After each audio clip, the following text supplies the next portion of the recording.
Assalamualaikum warahmatullahi wabarakatuh. Bismillahirrahmanirrahim. Alhamdulillahirabbil alamin. Wassalatu wassalamu ala sayyidil mursalin wa ala alihi wa sahbihi ajma'in, amma ba'du. Kali ini kita akan membahas tentang tayamum, mulai dari definisi tayamum, dasar tayamum, penyebab tayamum, dan yang lain sebagainya. Untuk yang pertama, kita akan mengetahui tentang definisi tayamum. Tayamum secara bahasa adalah menyengaja sesuatu, dan secara istilah adalah mengusap tanah berdebu ke wajah dan kedua tangan dengan niat tertentu. Itu definisi atau pengertian tayamum. Sekarang dasar tayamum itu apa? Dasar tayamum itu terdapat di surat Al-Maidah ayat 6 salah satunya, yang berbunyi A'udzu billahi minasyaitonir rajim. Wa in kuntum marda aw ala safarin aw jaa ahadum minkum minal ghaidi aw lamastumun nisaa falam tajidu ma'a fatayammamu sa'idan thayyiban famsahu biwujuhikum wa aydikum min.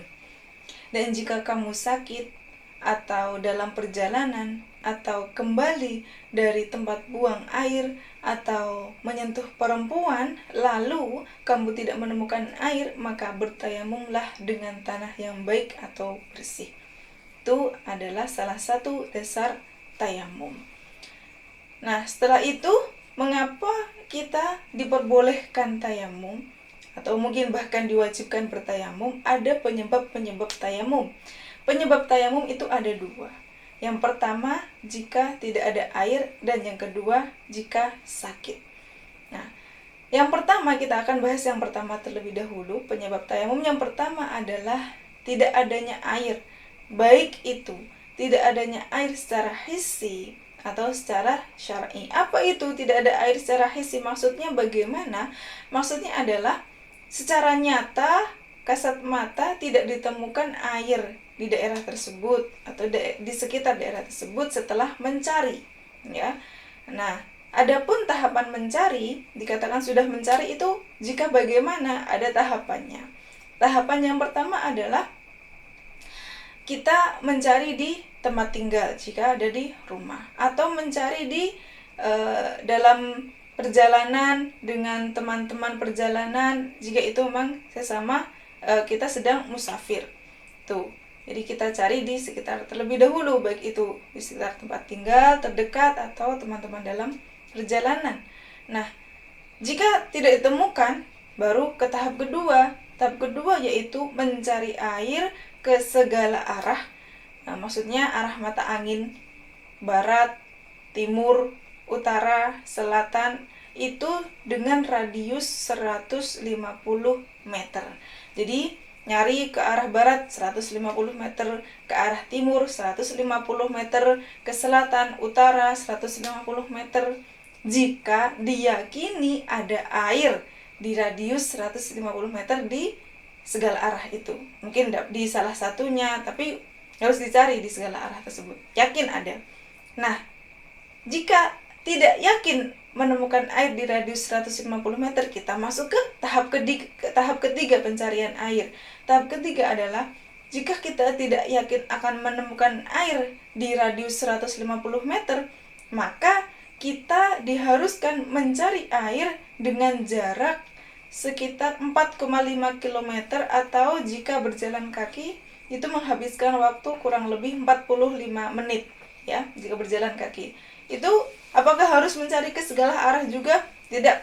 Kita cari ke arah yang dimungkinkan, ya, ada air, ya. Menurut insting sajalah, ya, insting gitu. Nah, jika sudah dilalui 3 tahapan ini ternyata tidak ditemukan air sama sekali, maka orang tersebut boleh tayamum, atau bahkan bisa dikatakan wajib tayamum, ya. Itu penyebab tayamum, tidak ada air secara hissi. Yang kedua, tidak ada air secara syar'i. Nah, maksudnya bagaimana tidak ada air secara syar'i? Maksudnya adalah ada penyebab seseorang tidak bisa menggunakan air secara syar'i. Contoh yang pertama, jika air tersebut digunakan untuk hewan yang dimuliakan atau hewan muhtaram. yang sedang kehausan. Hewan yang muhtaram atau yang dimuliakan itu hewan apa? Selain anjing dan babi itu termasuk hewan muhtaram yang tidak boleh dibunuh. Ya. Terus yang kedua, ada air sebenarnya. Jadi ada air, tapi airnya itu diharuskan membeli air tersebut dengan harga yang mahal dari biasanya. Maka boleh bertayamum. Jika kita diharuskan membeli air dengan harga yang lebih, ada air sebenarnya tapi harganya terlalu tinggi, ini nggak bisa buat berwudu atau untuk bersuci gitu. Nah, boleh bertayamum. Yang ketiga, ada air sebenarnya tapi tidak terjangkau. Maksudnya bagaimana? Jika kita akan mengambil air tersebut itu ada penghalangnya. Contoh seperti ada hewan buas, itu kita mau mengambil air, ada hewan buas yang menghalang. Maka ya mau gimana lagi? Nggak ada air ini. Ada air sebenarnya tapi nggak bisa berwudu atau bersuci karena ada hewan buas di sana. Ya, tayamum. Atau mungkin ada air sebenarnya tapi dikhawatirkan akan sakit jika menggunakannya. Nah, itu termasuk penyebab tayamum, ya, yakni tidak ada air secara syar'i ya. Sebenarnya ada air tapi tidak bisa digunakan atau tidak bisa menggunakan. Itu maksud dari tidak ada air secara syar'i. Yang kedua, penyebab tayamum yakni sakit. Nah, sudah pasti nih. Nah, kalau hukum bertayamum bagi orang yang sakit itu ada 3. Tidak serta-merta orang yang sakit boleh bertayamum. Hukumnya cuma gitu aja. Tidak. Ada perbedaan. Di sini ada 3. Yang pertama, wajib bertayamum. Bagi siapa? Bagi orang sakit yang bagaimana? Bagi orang yang jika menggunakan air itu bisa mengalami kematian atau mengalami kerusakan, ya. Atau bisa mengalami sakit yang sangat parah. Itu wajib bertayamum. Ya, intinya tidak boleh memadorotkan diri. Ya, agama tidak mengajarkan seperti itu. Yang kedua, hukumnya mubah atau boleh itu ketika seseorang sedang sakit, jika menggunakan air sakitnya akan tambah parah, sakitnya akan lebih lama lagi sembuhnya, jadi sembuhnya akan lebih lambat, atau mungkin jika menggunakan air sakit itu bisa bertambah atau berpindah ke anggota yang lain sampai mengalami kelumpuhan di bagian organ tertentu, itu mubah. Yang ketiga, hukum tayamum bagi orang yang sakit yakni haram. Haram bagi siapa? Haram bagi orang yang sakitnya tidak parah. Tuh, kalau orang sedang sakit tapi tidak parah, ya nggak boleh tayamum, masih harus wajib wudu jika ingin melaksanakan sholat. Nah, sekarang adalah syarat-syarat tayamum. Syarat-syarat tayamum yang pertama harus beragama Islam. Yang kedua harus menggunakan tanah. Yang ketiga harus menghilangkan najis terlebih dahulu sebelum tayamum. Yang keempat harus mengetahui arah kiblat. Yang kelima harus sudah masuk waktu sholat. Yang keenam mengusap wajah dan kedua tangan dengan 2 kali mengambil tanah atau debu. Yang ketujuh, tayamum itu digunakan hanya untuk 1 kali sholat fardu, atau bisa digunakan 1 kali sholat fardu dan beberapa sholat sunnah. Tidak seperti wudhu. Kalau wudhu sekali bisa untuk beberapa kali sholat fardu sampai dia batal. Tapi kalau tayamum, 1 tayamum hanya untuk 1 sholat fardu dan beberapa sholat sunnah, fardu ain atau fardu kifayah ya. Nah, sekarang syarat-syarat tanah yang boleh ya. Syarat-syarat tanah yang boleh digunakan dan harus digunakan untuk tayamum adalah yang pertama, tanahnya harus suci, tidak tercampur dengan najis atau tidak terkena najis. Yang kedua, tanahnya bisa mensucikan, bukan tanah yang mustakmal, tanah yang sudah dipakai untuk bersuci sebelumnya atau rontokan dari tayamum sebelumnya ya, jadi bukan tanah yang mustakmal. Yang ketiga, tanahnya harus murni, tidak tercampur dengan misalkan genteng atau misalkan lagi tepung atau misalkan lagi gamping ya. Jadi benar-benar tanah yang murni tanah. Yang keempat, tanahnya harus memiliki debu, maksudnya adalah ketika diusapkan ke wajah dan ke tangan itu nempel tanahnya. Jika ada hembusan angin itu bisa bertaburan tanahnya. Maksudnya memiliki debu itu seperti itu, bukan tanah yang basah, yang gembur atau yang kaku bahkan, tidak ya. Jadi tanah yang memiliki debu. Nah, itu tadi syarat-syarat tayamum. Sekarang masuk ke fardu tayamum. Fardu tayamum yang pertama, memindahkan tanah atau debu dari tempatnya ke wajah dan kedua tangan.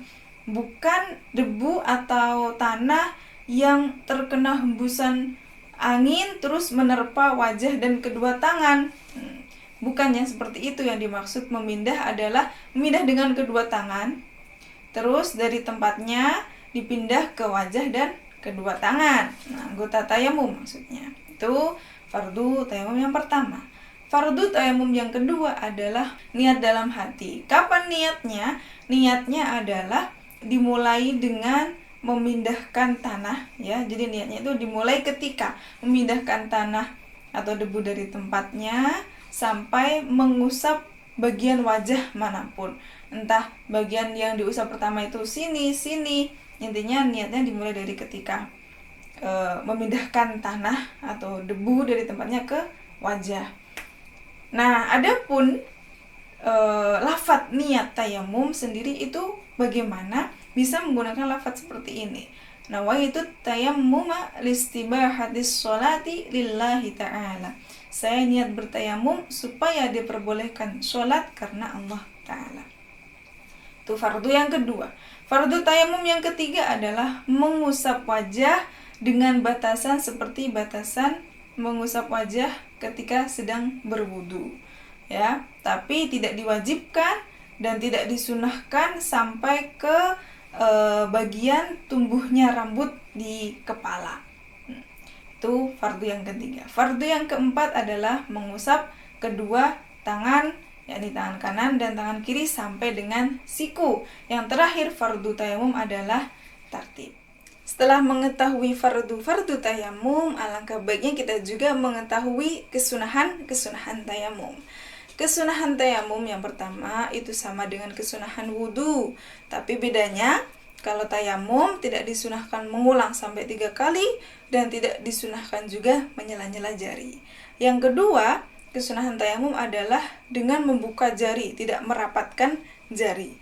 Selanjutnya, kesunahan yang ketiga adalah menipiskan tanah atau debu setelah diambil dari tempatnya dan sebelum diusapkan ke anggota tayamum. Yang keempat, melepas cincin ya. Yang keempat, melepas cincin pada tepukan untuk usapan wajah yang pertama. Usapan wajah ya, itu sunnah ya. Jadi sebelum mengusap wajah untuk pertama kali melakukan tayamum disunahkan melepaskan cincin walaupun yang diusap itu adalah wajah. Adapun melepas cincin untuk usapan tangan, kedua tangan itu termasuk yang bukan sunnah lagi tapi wajib karena dikhawatirkan ada anggota tayamum yang tidak terkena usapan debu. Yang kelima, tidak mengangkat usapan sampai sempurna mengusap anggota tayamum. Nah, yang keenam adalah tidak menghapus debu atau tidak dilap debu tanahnya ada di wajah dan kedua tangan sampai selesai melakukan sholat fardu atau sholat sunnahnya. Nah, yang terakhir kesunahan tayamum adalah terus-menerus mualat antara mengusap wajah dan kedua tangan dan antara mengusap tangan kanan dan tangan kiri. Itu adalah kesunahan tayamum. Nah, sekarang kapan tayamum seorang itu bisa batal? Tayamum seseorang bisa batal itu jika telah terjadi hal-hal yang membatalkan wudu. Karena semua hal yang membatalkan wudu itu juga membatalkan tayamum. Yang kedua, murtad. Dalam wudu, murtad tidak membatalkan wudu. Tapi kalau dalam tayamum, murtad membatalkan tayamum. Yang ketiga, ini bagi orang yang bertayamumnya dikarenakan tidak ada air secara hissi. Nah, bagi orang yang bertayamum karena tidak ada air secara hissi, setelah dia tayamum dan sebelum sholat, dia tuh mengira atau menduga bahkan meyakini sudah adanya air, maka tayamumnya batal. Ya. Terus yang keempat, ini bagi orang yang sakit. Orang yang tayamumnya karena sakit, terus setelah bertayamum ternyata sakitnya sembuh dan belum melaksanakan sholat, maka tayamumnya batal. Itu hal-hal yang membatalkan tayamum. Sekarang jika ada pertanyaan, bagaimana hukumnya orang yang sholat bersucinya dengan tayamum? Apakah sholatnya wajib diulang atau diqadha atau tidak? Ya, hukum sholatnya seseorang yang sholatnya itu bersucinya dengan tayamum itu tidak perlu diqadha atau tidak perlu diulang jika memang penyebab seseorang itu bertayamum itu sesuai dengan penyebab tayamum yang sudah dijelaskan di awal. Adapun hukum sholatnya seseorang yang bersucinya dengan tayamum yang wajib diqadha atau diulangi itu jika misalkan seseorang itu bertayamum di dalam perjalanan, tapi perjalanannya itu untuk tujuan maksiat, meskipun dia perjalanannya di daerah yang memang biasanya tidak ada air, maka itu wajib diulang atau diqadha sholatnya. Atau mungkin seseorang itu bertayamum jika tidak menemukan air di tempat yang biasanya ada air, baik di rumah ataupun ketika bepergian. Tentunya setelah mencari air dengan tahapan-tahapannya. Itu nanti sholatnya wajib diulang atau diqadha setelah mendapatkan air. Karena di tempat itu biasanya ada air, pasti nanti suatu saat akan kembali lagi airnya. Nah, ketika air itu sudah kembali lagi, sudah ada lagi, maka sholat yang kemarinnya menggunakan tayamum wajib diqadha. Atau mungkin bisa jadi seseorang bertayamum itu karena lupa kalau dia tuh punya air. Bisa aja terjadi itu. Jadi ketika ada orang bertayamum padahal dia punya air, terus dia lupa kalau punya air, tayamum aja gitu. Nah, ketika dia ingat, oh iya, kan aku punya air, padahal tadi sudah tayamum, terus sudah sholat, baru ingat kalau dia punya air, maka wajib diulang lagi, wudu, terus sholat lagi, diulang atau diqadha. Atau bisa jadi seorang itu bertayamum karena keteledorannya, dia menghilangkan air karena kecerobohannya dengan sengaja. Jadi misalkan dia punya air sedikit, atau tadinya ada air tapi dibuang-buang, dihilangkan karena kecerobohannya, terus karena kecerobohannya jadi tidak ada air, terus dia tayamum sholat, maka nanti sholatnya wajib diulang atau diqadha. Atau mungkin seorang bertayamum itu jika dalam keadaan dia tuh diperban, yang diperban itu bagian anggota tayamum, yakni bagian entah itu wajah ataupun salah satu dari kedua tangan.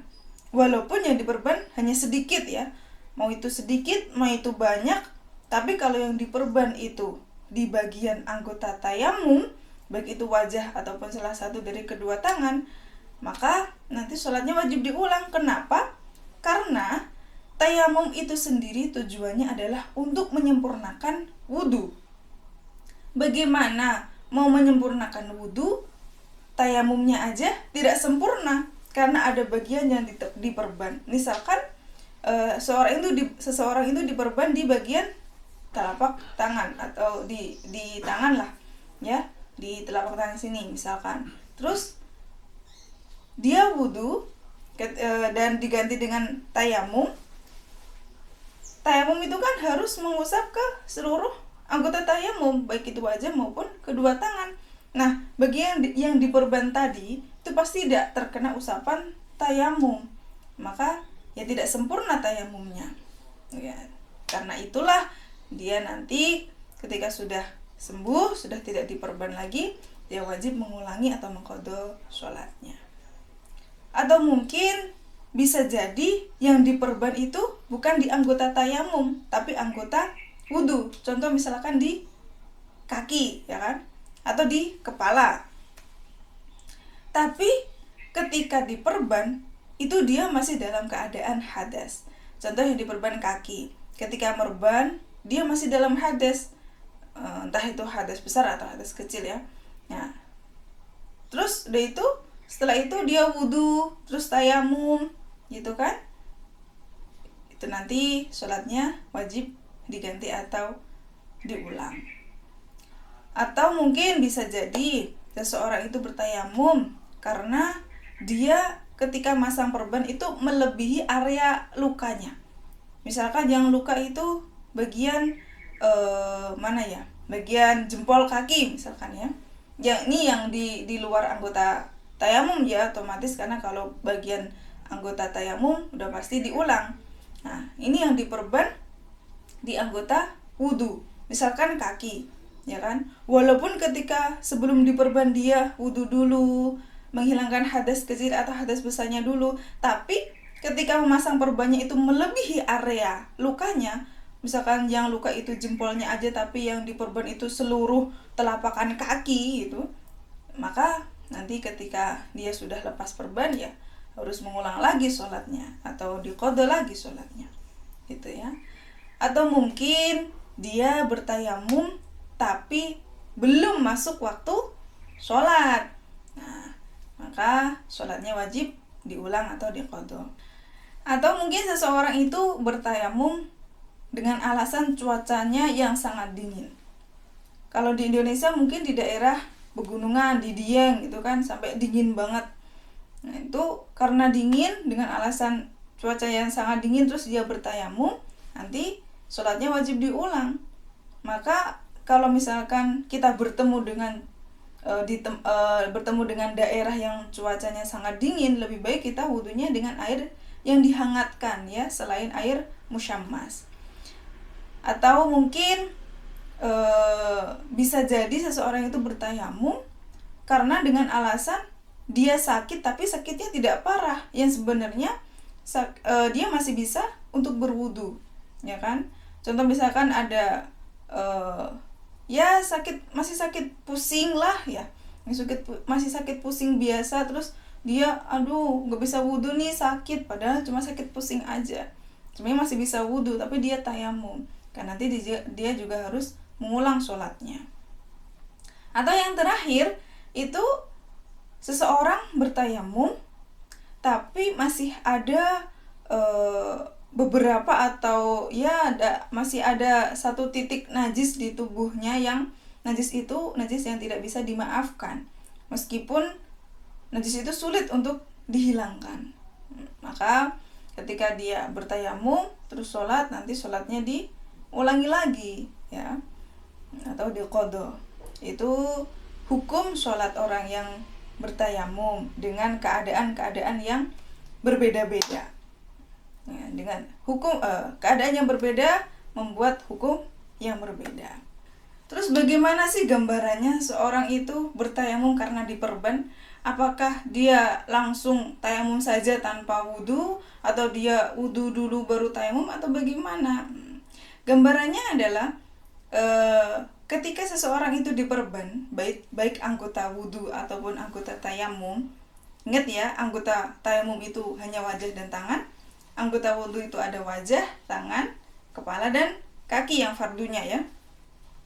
Ketika yang diperban itu anggota wudu ataupun anggota tayamum, itu tidak langsung diganti dengan tayamum begitu saja ya. Kata dokternya, misalkan yang diperban tangan kanan ya kan, atau tangan kiri, kata dokter ini nggak bisa, ini kalau kena air nanti lukanya akan semakin parah, atau mungkin bisa sembuhnya lama kalau kena air gitu. Terus gimana kalau mau sholat? Apakah dia bertayamum saja atau mungkin ada tata cara yang lainnya? Caranya adalah ketika misalkan seseorang itu yang diperban adalah tangan kanan. Jadi ada banyak gambaran ini, kalian jangan pusing ya. ketika seorang itu yang diperban adalah tangan kanan. Caranya dia wudhu pakai air, ya, dengan niat wudhu. Terus setelah itu, setelah membasuh wajah, mau memasuki membasuh kedua tangan, dia tayamum dengan niat tayamum, dengan fardu-fardu tayamum. Niat tayamum mengusap wajah, mengusap kedua tangan kanan dan kiri, bagian yang diperban termasuk ya atasnya, diperbannya itu juga diusap. Nah, setelah itu dia melanjutkan wudhunya, ya. Misalkan tadi kan yang diperban tangan kanan ya, dia langsung melanjutkan wudhunya. Nah, yang diperban tangan kanannya tuh tidak full gitu ya, tidak full dari ujung jari sampai siku. Misalkan yang diperban hanya sebagian saja, yang bagian sini saja misalkan, yang sini sama sini tidak. Maka setelah tayamum tadi, dia melanjutkan wudhunya dengan membasuh anggota wudhu yang tidak ada perbannya, yang masih sehat. Mana itu? Ya sebelah sini dan sebelah sini. Adapun yang sini itu hanya dilap saja dengan air, tidak perlu diguyur, nggak apa-apa, hanya dilap saja, ya. Setelah itu dia melanjutkan wudhu dengan biasanya, seperti biasanya ya, membasuh tangan kiri, terus kepala, atau melakukan kesunahan mengusap telinga, terus membasuh kaki gitu kan. Itu caranya jika yang luka itu bagian tangan kanan. Ketika yang diperban itu bagian wajah, bagaimana ya? Nah, ketika yang diperban itu bagian wajah, maka dia tayamum terlebih dahulu. Kok tayamum dulu gitu, gak wudhu dulu? Loh, kan anggota wudhu yang pertama kali dibasuh apa? Wajah. Sebelum masuk ke wajah, kita tayamum dulu, karena yang diperban itu wajah. Tayamum dulu, niat tayamum, terus mengusap wajah, mengusap kedua tangan, termasuk yang diperban diusap juga. Terus baru setelah itu dia wudhu dengan niat wudhu dan membasuh wajah di bagian yang sehat dibasuh, adapun bagian diperban tuh dilap. Setelah itu melanjutkan wudhunya dengan seperti biasanya. Sekarang kalau yang diperban itu tangan kiri misalkan, itu caranya bagaimana? Caranya seperti tadi ketika yang diperban tangan kanan. Jadi wudhu, basuh wajah, sebelum memasuki membasuh kedua tangan, walaupun yang diperban tangan kiri, tetap sebelum basuh tangan kanan, walaupun tangan kanannya sehat, dia tayamum dulu. Jadi wudhu dengan air di bagian wajah, setelah itu tayamum. Setelah tayamum, dia melanjutkan wudhunya dengan membasuh tangan kanan, semuanya dibasuh karena sehat. Setelah itu membasuh tangan kiri yang sehat, ya, yang masih ada sisa, entah walaupun sedikit aja, tapi kalau masih ada bagian anggota yang bisa diwuduin, yang bisa dibasuh, ya dibasuh. Nanti bagian yang diperban dilap dengan air. Setelah itu melanjutkan wudhu seperti biasanya. Itu jika perbannya di anggota tayamum atau anggota wudhu. Sekarang yang diperban adalah anggota wudhu, misalkan di kaki ya, di kaki atau di kepala. Itu bagaimana caranya? Caranya adalah sama, semuanya itu sama. Jadi wudhu dulu, ya, wudhu dulu dengan air seperti biasa. Ketika mau memasuki area yang diperban, misalkan di kaki, entah itu kaki kanan atau kaki kiri, sebelum membasuh kaki kanan atau kaki kiri, itu tayamum dulu. Kenapa? Karena yang diperban itu entah kaki kanan atau kaki kiri. Setelah tayamum, baru dia membasuh air di bagian yang sehat. Adapun bagian yang diperban hanya dilap dengan air. Begitu caranya. Jadi tidak langsung ditinggal gitu aja wudhunya. Jadi tetap wudhu sebisanya, yang bisa dibasuh, yang tidak bisa diganti dengan tayamum dan nanti dilap dengan air.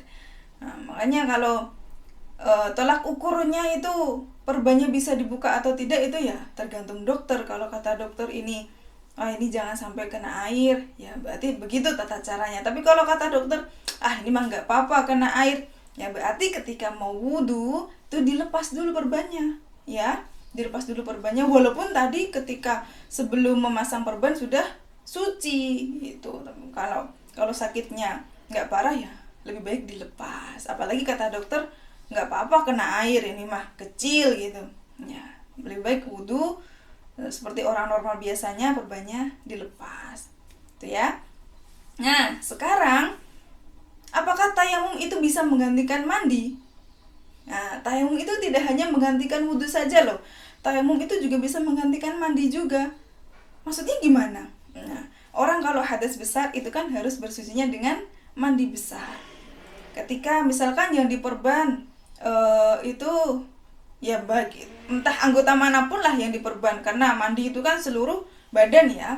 Nah, seluruh badan yang diratakan dengan air. Ketika ada salah satu anggota tubuh itu yang diperban, terus dia harus wajib mandi, maka ketika mandi ya mandi seperti biasa, ya kan? Atau mungkin sebenarnya bisa tayamumnya itu sebelum mandi atau tayamum setelah mandi, tapi lebih baiknya tuh tayamum dulu baru setelah itu mandi gitu ya. Jadi tayamum itu untuk menggantikan anggota yang diperban yang tidak bisa terkena air. Jadi mandinya ya mandi biasa, terus bagian yang diperban nanti dilap aja pakai air, tidak perlu dimandikan, tidak perlu diguyur gitu, karena sudah digantikan dengan tayamum. Nah, kalau misalkan diperbannya sebelum ketika diperban dia itu dalam keadaan masih hadas, ya nanti ketika dia sudah sembuh ya diulang lagi mandinya, diulang lagi wudhu dan sholatnya, seperti itu ya. Itu mungkin materi tentang tayamum yang begitu dalam, begitu rumit, tapi jarang disentuh gitu kan, jarang difahami, karena jarang sekali terjadi di dalam kehidupan seseorang. Pasti terjadinya ya kadang setahun sekali, kadang bertahun-tahun baru menemukan kejadian yang seperti itu gitu kan. Tapi ini penting ya, ini penting, harus dipahami. Semoga bermanfaat untuk kita, untuk orang-orang di sekitar kita. Mungkin nanti ada yang bertanya atau dalam keadaan yang seperti sudah digambarkan, kita bisa menjelaskannya. Adapun tata cara tayamum nanti kita akan praktekkan di video selanjutnya, insya Allah. Jadi saya wal-afu minkum, wallahu alam bishawab. Assalamualaikum warahmatullahi wabarakatuh.